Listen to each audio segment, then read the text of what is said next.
Oh, oh boy. Okay, okay. Sun and the moon, moon and the sun, sun, moon, moon, sun. Okay. What I'm about to say to you all is probably going to shatter everything you previously knew about everything. So, I don't know, do whatever you need to do to cope with that, but here it is. Geography is in fact not everything. I know, okay? I'm still trying to come to terms with it myself, okay? But what is everything? The sun.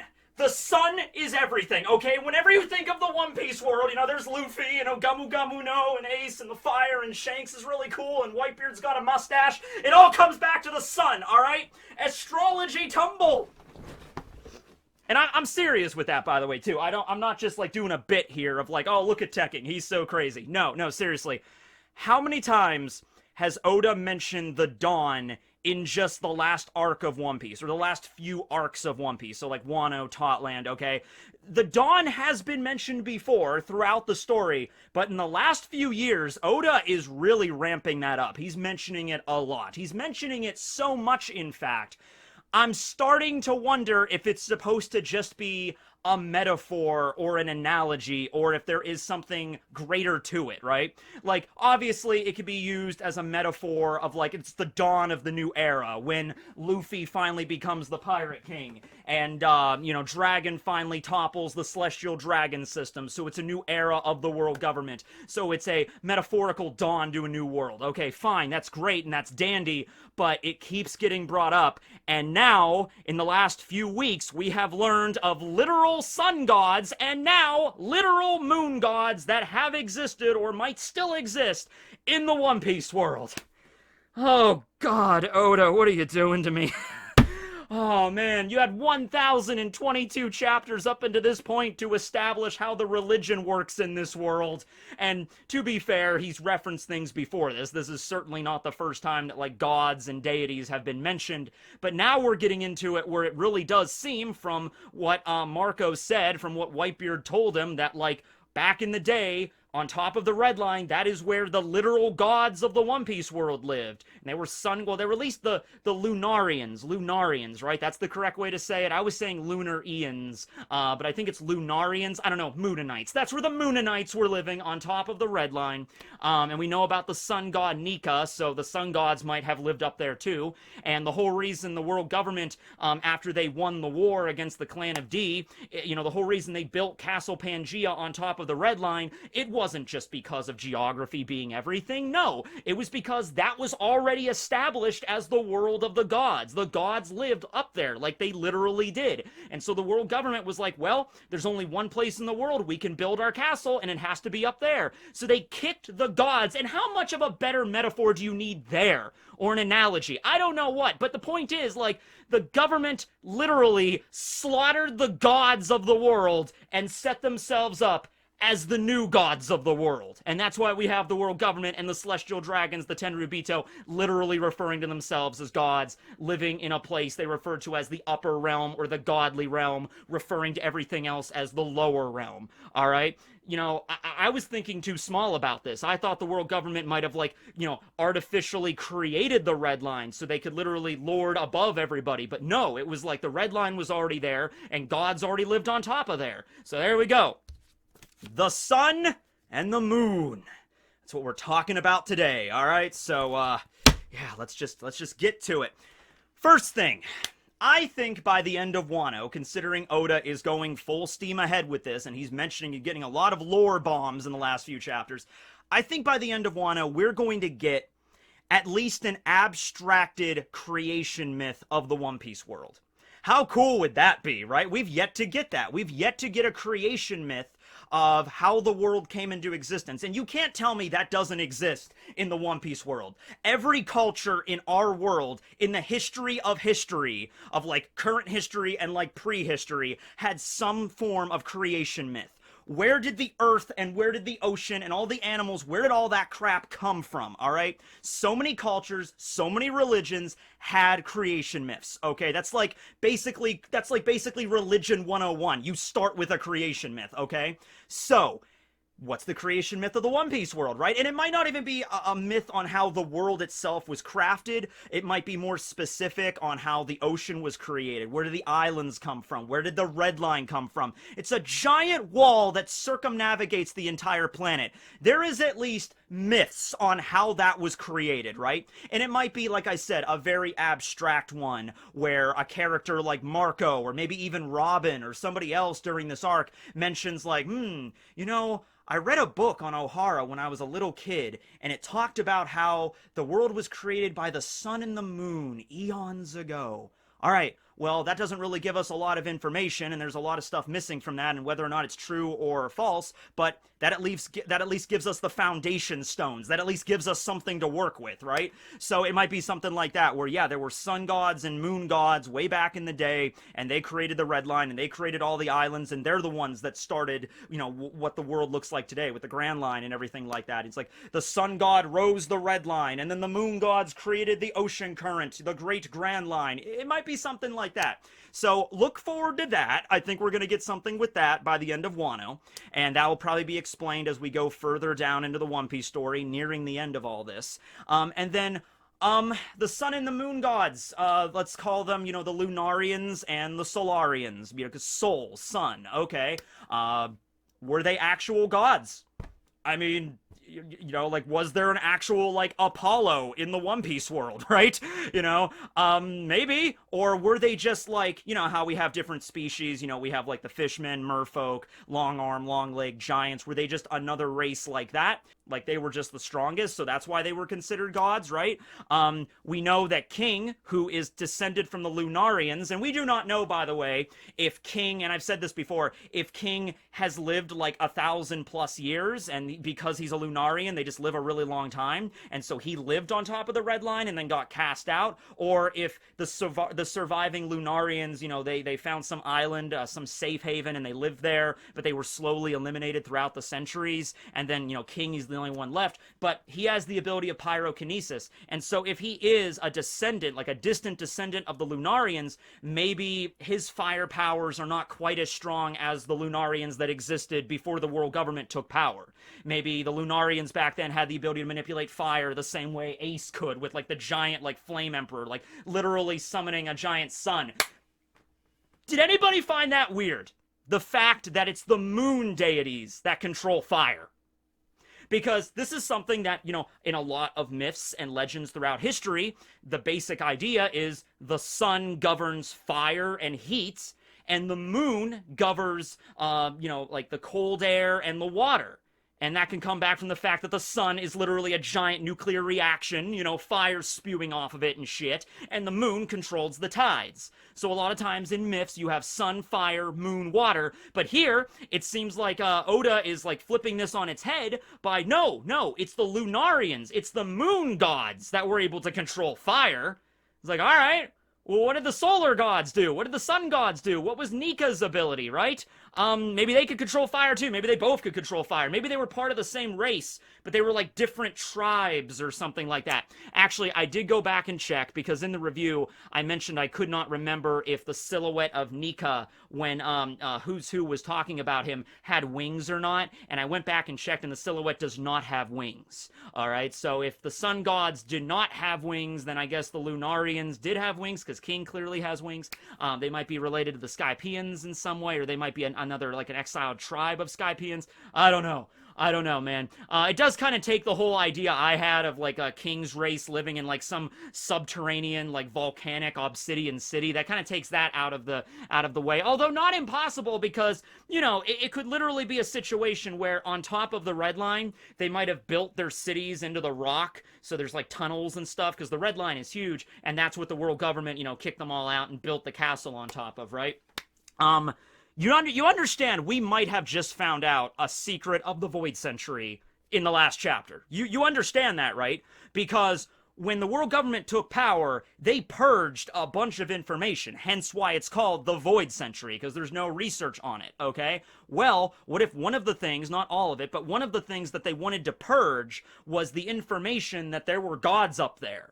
and there were people that existed on top of there that were like referred to as deities. The world government took over. The world was probably in a huge state of ruin. So like, all right, get rid of the old gods. We're going to be the new gods. The celestial dragons refer to themselves as gods, and let's have nobody question or mention anything about anything before it.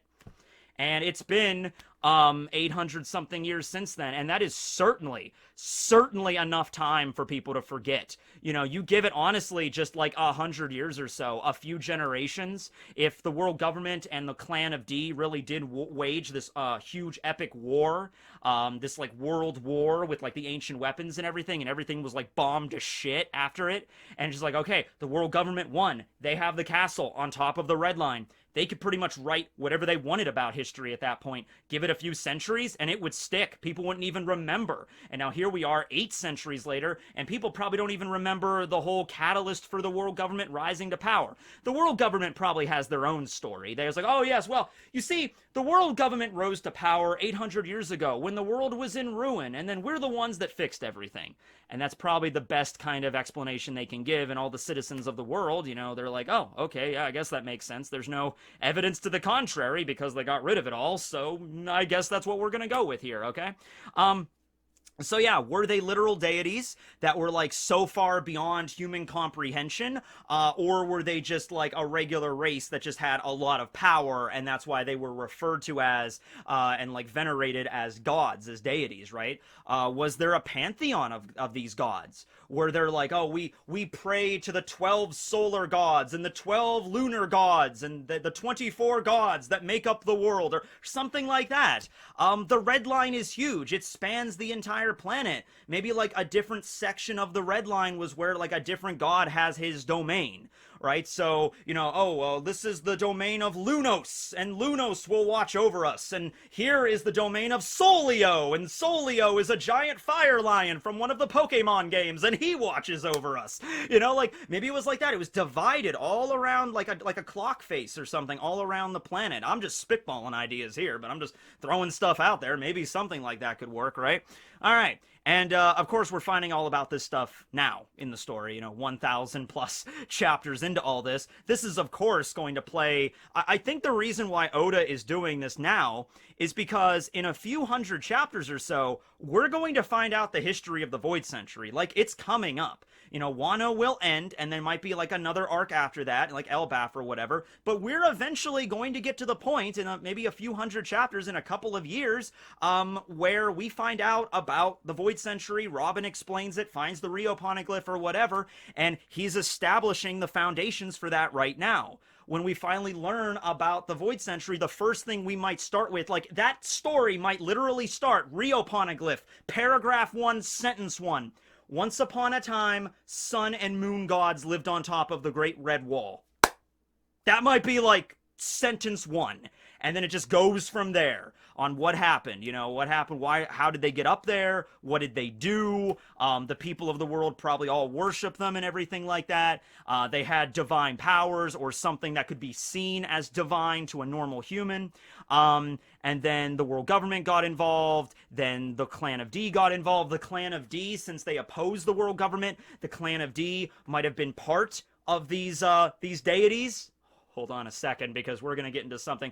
People were commenting so much because of the fire ability thing, because of Sanji revealing, like, oh, he might actually be part of the Germa's genetic modification, and then, you know, King can manipulate fire. People are like, wait a second, what about Luffy's Red Hawk? What about all these other fire abilities? But my point is here that the clan of D might have allied with the deities, or even better yet, the sun and moon deities might have allied with the clan of D, or maybe like the moon deities allied with the world government and the sun deities allied with the clan of D, and that would make sense because Nika, the sun god and everything, was like a savior to all the slaves of the world, so he was like the god on this side or the god on this side, or maybe the gods weren't divided at all, they were all one part of one tribe, but it was the great war between the world government and the clan of D that actually divided the gods into the Solarians and the Lunarians, and I need to calm down.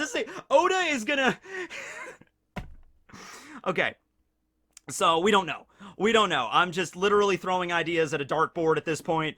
But any of those things could have been the case, right? You know, they could have been there from the beginning. They could have created the world. They could have showed up later. They could have divided when the war started. The Clan of D, like JoyBoy could have been a Solarian or a Lunarian. Like, who knows, right? All right. So Luffy can manipulate fire to an extent. He can use his Red Hawk and Red Rock. Oda did give an explanation, I believe, in the SBS, that it's like because of Ace's memory or Ace's will that carries on through Luffy, the inherited will, that Luffy's like fiery soul summons up the fire or whatever like that for Red Hawk, okay? It's the same kind of shit that I explained in the review that happened with Sanji. You know, hey, how come Sanji can control fire and how come it doesn't burn his clothing off? And he's like, well, his passion burns hotter. Okay, that's all kind of bullshit. We can all kind of just toss that to the side. Not really BS. It's more of just Oda having fun, right? But that's just throw that out there, okay? All right. So, is Luffy part Lunarian? Is he? We still don't know anything about Luffy's mom, so I'm just saying, are the Celestial Dragons? Because oh god, that's really messed up, but like, okay, here's an idea. We're throwing ideas at a dartboard today. That's what we're doing. All right, I'll just say it. That's the idea that popped into my head. The Celestial Dragons refer to themselves as gods. Maybe they got together with the Lunarians or the Solarians or whatever in order to consider themselves true deities. They had to have that, like, their blood in them. And so they got together with them, and then that's, you know, how they are now, like, you know, generations later, which, you know, there was probably already, with the Celestial Dragons, some, like, intermingling, if you get my drift, on how that would go. You know, so, yeah, I don't know. I just threw out that as an idea, like, they consider themselves gods. I mean, like, we are literally descended from the Lunarians and the Solarians, but maybe not necessarily by their own choice, you know what I mean? So, that might be a situation. Who knows? Okay, so there's that. So maybe if Luffy's mom was a celestial dragon, which is kind of the idea, maybe, like, you know, it's a very small amount, but, like, she does have, like, Lunarian blood in her from, like, 800 years ago, and that's how Luffy has it in him, and he can manipulate fire. Or it could just be the fiery passion of his soul or something like that. Here's another one that's a lot of fun. People were talking about Sola. Okay, Sora, Sola, there's translations. It can honestly be pronounced kind of the same way, but Sola, Vinsmoke, Sanji's mom, Judge's wife, Sol, S-O-L, not soul, but soul, S-O-L, Solar. Why did Judge want Sola as his wife?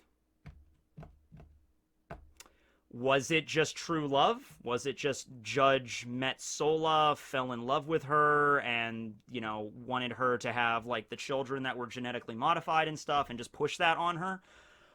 Or was it more of an Endeavor situation from My Hero Academia, where Endeavor sought out his wife because she had the ice quirk and he had the fire quirk, and he wanted a child that had the perfect combination of the ice and fire quirks to work as the perfect, you know, the perfect quirk to fight against All Might. You know, this person has the thing that I need to make the perfect child or something like that.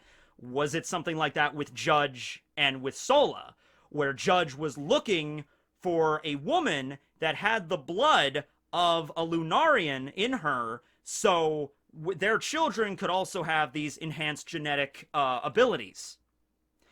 You know, it's not 100% perfect here, but Ichiji is combustion. He does manipulate combustion. Sanji is clearly fire. He can summon fire.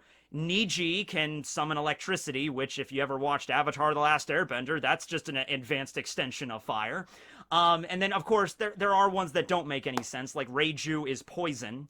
Doesn't have anything to really do with fire there. And Yonji is just like, I actually don't know what Yonji's is. Yonji is just like, he is a legitimate cyborg because he has, like, the stretchy arms. He's winch green, but it's like, okay, your one brother can manipulate fire, your other can manipulate combustion, your other brother can manipulate electricity. You can't really manipulate any sort of element or poison or anything. You literally just have cyborg arms and shit. Like, I don't really get Yonji. But, yeah, so there's at least 3 of the brothers, Ichiji, Niji, and Sanji, that manipulate, you know, fiery or some kind of, like, heat-based, electric-based ability in some capacity, right?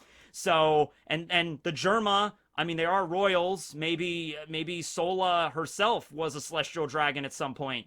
Man, how about that? That would be a weird thing. Like, we think that, like, Luffy's mother was a celestial dragon. Maybe Sanji's mother was the celestial dragon, and then Luffy's mother is, like, somebody else. But still, I don't know. Maybe Dragon has it in his blood. I don't know. But that's just conjecture. That's not like saying every single character that's ever manipulated fire in any capacity has to be distantly related to a Lunarian or a Solarian, or I guess I assume the sun gods could also manipulate fire. That kind of goes hand in hand, right? But who knows though? Maybe they didn't. Maybe one was fire, maybe one was just heat. So the solar gods manipulated heat, and then the moon gods manipulated fire, and that's just how that goes, right? Not to say that, you know, everybody that can manipulate fire is a Lunarian, but, you know, if we go back with the idea that at some point, like, every species on the planet was related, just like how in our world, if you go back far enough, it's all, like, we're all part of the tree of life and whatever, we're always branching off, you know, humans, fishmen, merfolk, giants, long arms, long legs, snake necks, minks, Lunarians, Solarians, maybe they all originated from, like, the genesis of life at the beginning. Maybe the Solarians and the Lunarians were the origin of life and all other species. So, like, Luffy is technically distantly, you know, related through the bloodline to Jinbei. And that would make sense, too, because the sharing of the blood and everything, like, that would definitely go along with Oda's message. So that could be a thing. Yeah. This is not so much a video where I'm like, yeah, this all makes sense now. I cracked the code on this. This is more of just like, okay, Pandora's box has been opened. Let's just start rummaging through. Let's go through everything. I will also say this, that I really like this. I love the fact that Oda went with the sun and the moon gods, okay? Because as somebody that studies mythology and everything like that, and I just finished, you know, reading this book on Egyptian history and the, you know, the civilization and their religion and everything like that, when you're talking about really,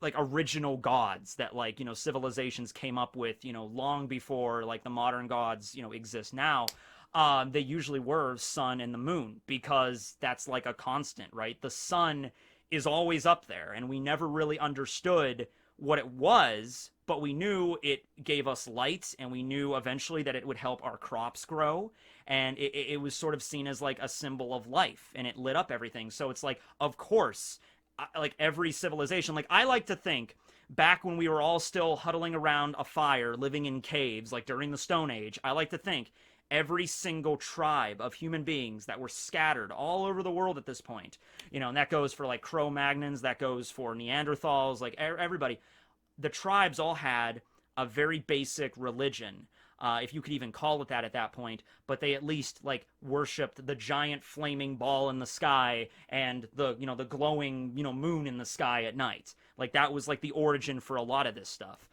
Things like animal gods would have existed, too, back then, because animals were prevalent all over the place and everything, of course. You know, but, like, it kind of, like, the sun and the moon, very basic, and if you're going to start a religion in One Piece, if you're going to reveal this, it would make sense that, like, sun and moon, because everybody understands that. It's kind of like a really basic concept, right? So I like what Oda's going with here. It could be very intuitive. It could be very elaborate, you know, the religion itself, if we find out, like, how it was set up during the Void Century and how the world government might have destroyed it. But the core concept is very easy to grasp, and keep in mind, Oda is writing this story for, you know, a bunch of different demographics. You know, it's not just for, you know, kids or adults, it's kind of for everybody. So it's kind of like joins it all together as sort of like, you know, oh, they have sun and moon gods. You know, very basic religion idea, okay?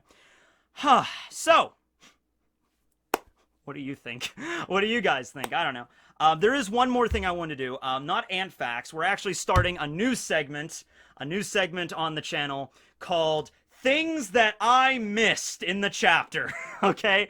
Because this happens a lot, especially with chapters that drop a lot of exposition on us, like the last chapter did, chapter 1023. And so I have a list here of the 5 things that I missed from chapter 1023. And I might do these, depending on the chapter, every Monday. So I do the Monday follow-up video from the chapter, and let's just go through these things, okay?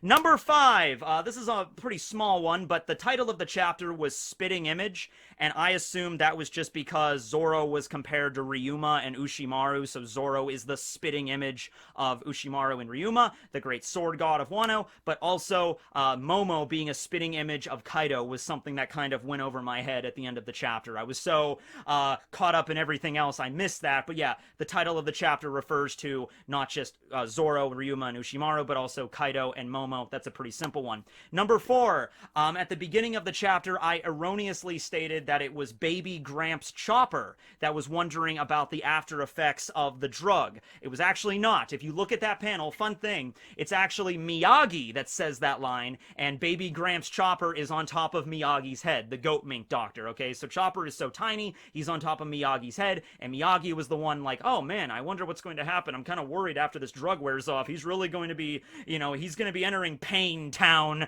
after this, right? So that's another one. Number 3 was King's Sword. Now, this was something I was going to mention in the review, but I decided not to because there was so much other crap, all right? I thought it just wasn't important. We actually saw King draw his sword before because it was the sword that Kaido used to decapitate Orochi. And when he used the sword then, it did not have those little sections in the front of the blade, like as the sword breaker, okay? And so I was like, is this a different sword that King is using? But I didn't think to bring it up because it wasn't important, okay? If you look at the panel, there's actually the scene where King draws his sword and he fights against Zoro normally, but then he clicks a switch, and that's when the sword changes into a sword breaker. All those little, like, divots in the sword appear. There's a switch, you know, effect, a click, and then it's like, and it makes sense because there's a lot of automated swords in Wano. Like, Hold'em had a mechanical sword, Sasaki had a mechanical sword. It would make sense King would have one too, okay? And so that was the third thing I missed. Number 2, Jack. When Jack was brawling with Inuarashi, he was not in his full mammoth form. As I stated, that was actually the first time, the premiere of Jack's hybrid form. But I admit it looks very similar because he still has mammoth legs that he's stomping around with. He still has the mammoth trunk. The only thing different is that his arms are still human arms or fishman arms, and he's using his swords and stuff. He's sort of like Sasaki, where it's basically the only difference is he's standing up on 2 legs rather than 4, as the proper mammoth is, okay? So yeah, that was the debut of Jack's mammoth hybrid, and I just missed that. And the number 1 thing that I missed in the chapter, which I will be referencing in tomorrow's video, which will all be about Zoro, Ushimaru, and Ryuma, Kawamatsu mentioned that Zoro uses the same sword style as Ushimaru did, meaning that he was referring to Santoryu, meaning Ushimaru also used Santoryu, meaning that it's a Shimosuke technique, meaning that the Shimosuke village was founded by Kozaburo Shimosuke, meaning that Koshiro might have very well have been maybe not necessarily the person that told Zoro to, like, you know, you must follow this sword style, but it might have been Koshiro or Kozaburo that talked about the style existing, and that inspired Zoro to use 3 swords. And so it might be like a Shimosuke thing. Now, Ryuma, from what we know, did not use 3 swords. Ryuma just used 1, Shusui, and he was a one-eyed swordsman and everything like that. But let's not get too much into that right now, because that will be tomorrow's video. Thank you for watching, everybody. We probably have more questions now than we did at the start of this video, but the sun is going to be important. All right, let's just take that as it is. The sun is everything. All right, thanks for watching. Tekking and Barry, signing out. Later, everyone.